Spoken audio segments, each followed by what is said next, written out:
Everyone loves a single-player experience with a great narrative, and especially if you have some freedom in it. In this video, we'll talk about some underrated single-player open-world games.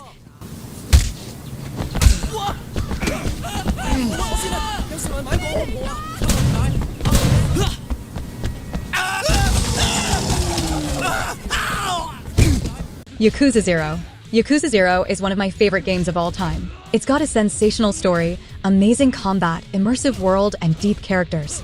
It has a slow start, but once you meet the main three antagonists, it kickstarts for real. If you're someone who enjoys anime and crime dramas, this is for you. I give it a smooth 9 out of 10.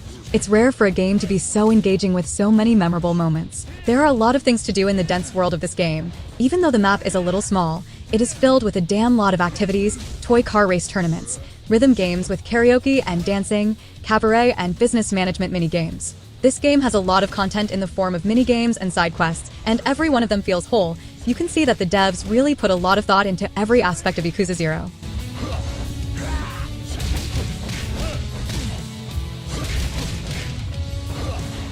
Kingdom Come: Deliverance. I first played this game in 2020, around 3 years ago, and honestly, this game requires a lot of patience. It's a game set in realism. Things that would take a few seconds in another RPG take much more time. And I mean time in real life.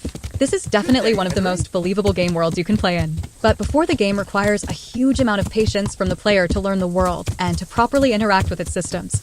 Also, one thing I would like to talk about is the sound design. It's freaking great. Moving on different terrain is very noticeable to the point where you can almost center your horse on roads based on the sounds the hooves make. At the end of the day, I liked this game and would definitely recommend. But just make sure if you pick up Kingdom Come, you have played a few RPG games before.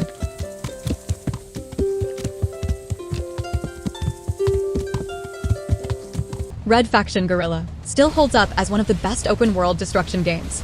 I've nothing to argue here. It's a dumb fun game which lacks in many areas, but these all have the counter-argument that you can destroy things the whole time in a way that hasn't really been matched. I think all the Red Faction games have similar pros and cons. The others are all linear shooters rather than open world. Sometimes I would just run around with the sledgehammer and destroy stuff in different ways to watch it collapse.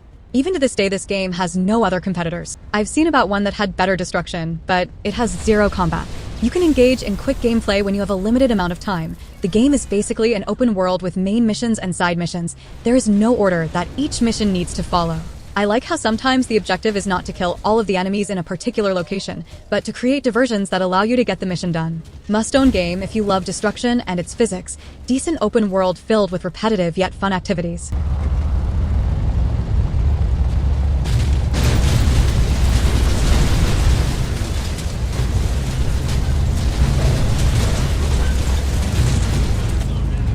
Assassin's Creed Odyssey.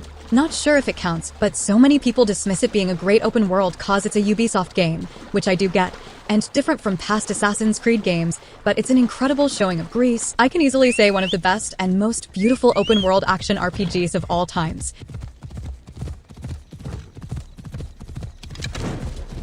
This is a long game. Took me 80 hours to beat the main story with heavy amounts of side content done, so it's best to take it a little bit at a time if you need to. Mad Max. This game is criminally underrated.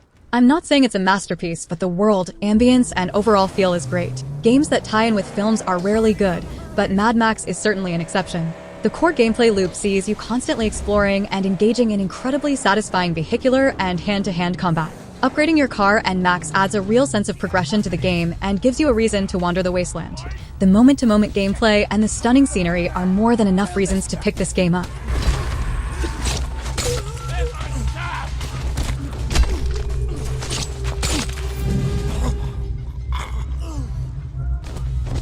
Just Cause 3. Just Cause 3 is a great game. It is GTA on a beautiful Mediterranean island with unbelievable movement mechanics and a lot of destruction, really fun gameplay, and a ton of content to experience. For a 2015 game, the visuals are really great. The map is super diversified and colorful, mixing mountains, seas, beautiful fields, forests, and cities of various sizes. Using your grapple, guns, grenades, cars, or the awesome weaponized DLC Bavarium wingsuit. The challenges are really fun, essentially letting you play mini-games within Just Cause. The Just Cause series always have been full of great ideas like the grappling hook, parachute, and the new wingsuit that was brought in for Just Cause 3. The idea of being able to do whatever you want without having to deal with the consequences is a whole new experience. The map is probably one of the best things about Just Cause 3, from the oceans up to the mountains. The map is also built perfectly for messing around, like riding down a mountain in a boat, or something crazy but fun like that.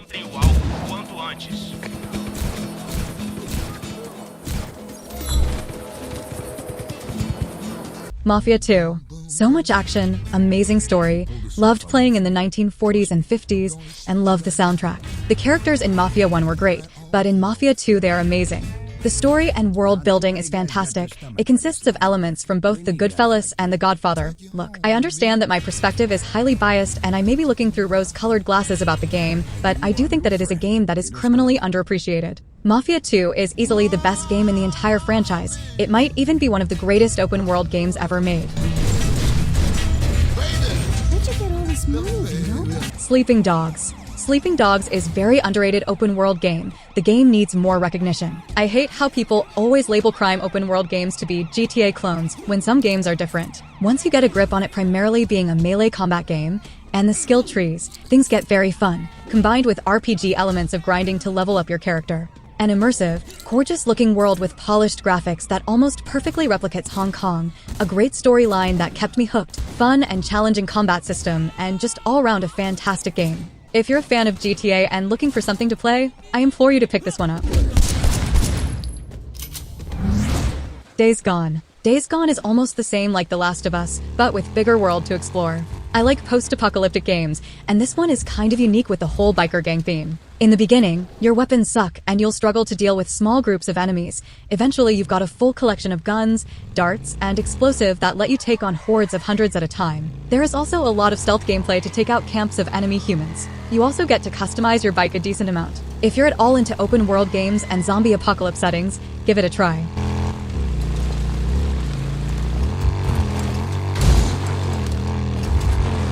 Mafia Definitive Edition. Now hear me out. This game is pretty linear. The story is divided into different chapters, and you can wrap it up in under 10 hours. If you like Godfather and GTA, this is like Godfather theme made in the style of GTA. The city and environment looks thriving and beautiful and historic. It's not exactly open world because each mission starts up immediately and automatically after last mission was finished, but you still get to see much of the world. If you like GTA missions and shooting, it's very similar.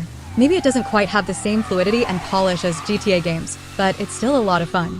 I actually really like the way the guns feel. But the game has a free roam mode where you can just freely explore the beautiful city. I admit that there are not many activities you can do. The Mafia remake hardly utilizes the open world setting whatsoever.